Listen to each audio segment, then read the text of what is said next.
Takshashila international school आम अंचल गोटे गोटे नामकरा अनुष्ठान बहुत फेमस अनुष्ठान दीर्घ 10 वर्ष धरिक आम अंचल शिक्षादान व्यवस्था कर प्रतिष्ठाता एमडी जे अच्छा आकाश रथ महोदय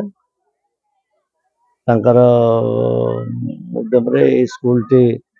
आज यही स्तर को पहुंची सीबीएसई कोर्स रे पाठ इंग्लिश मीडियम रे पाठ पढ़ा होची एवं पिला तो जान लो 90 अब 95 96 97 98% परसेंटेज मार्क रखिक ओडिशार जेकोसी सीबीएसई अनुष्ठान सहित ताल दौरान यहाँ आम गौरव तेणु तार आज 10वीं वार्षिकी उत्सव थी नव ऊर्जा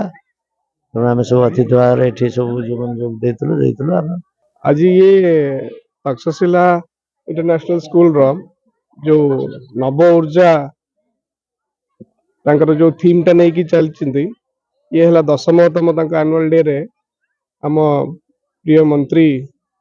श्रीयुक्त डॉक्टर प्रदीप बल सामंत को निमंत्रण करते आपण समस्त जानते से तो कोऑपरेशन हैंडलूम हैंडीक्राफ्ट और टेक्सटाइल रो मिनिस्टर से किसी माने इमरजेंसी जो प्रोग्राम टा रहिला गवर्नमेंट रो ता जो जीवा पड़ला आसी पारलेनी ये प्रोग्राम टा एते बढ़िया आउ उत्सुकतार आम छोट छोट कुनी कुनी पिला माने 250 स्ट्रेंथ रो स्कूल एटी अच्छी बोली आम केबे जानि नथिलु। आकाश रथ तक्षशिला इंटरनेशनल स्कूल निर्देशक रूप काम करुच्ची आज 10तम वार्षिक उत्सव तक्षशिला तार सेलिब्रेशन करने को जाउची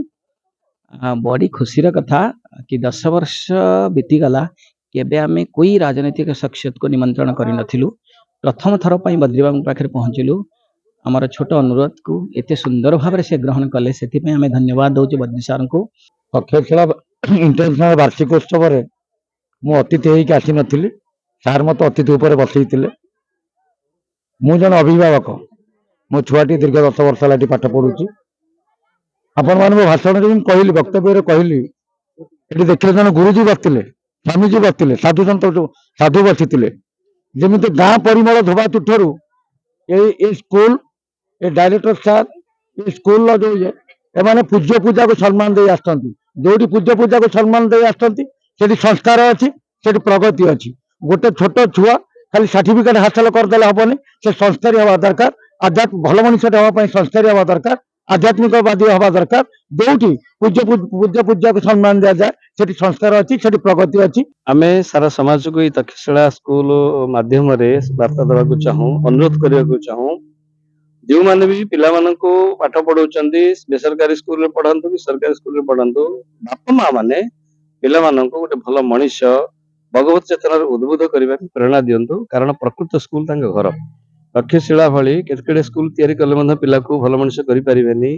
जदि बापा माँ प्रकृत टीचर नहीं पारिछंती आम कहबू आम विद्यालय रे जे पर्यंत आध्यात्मिक शिक्षा प्रवेश न करछंती से पर्यंत विद्या जहाँ विमुक्त ये शब्द सार्थक हो पारिबो नहीं।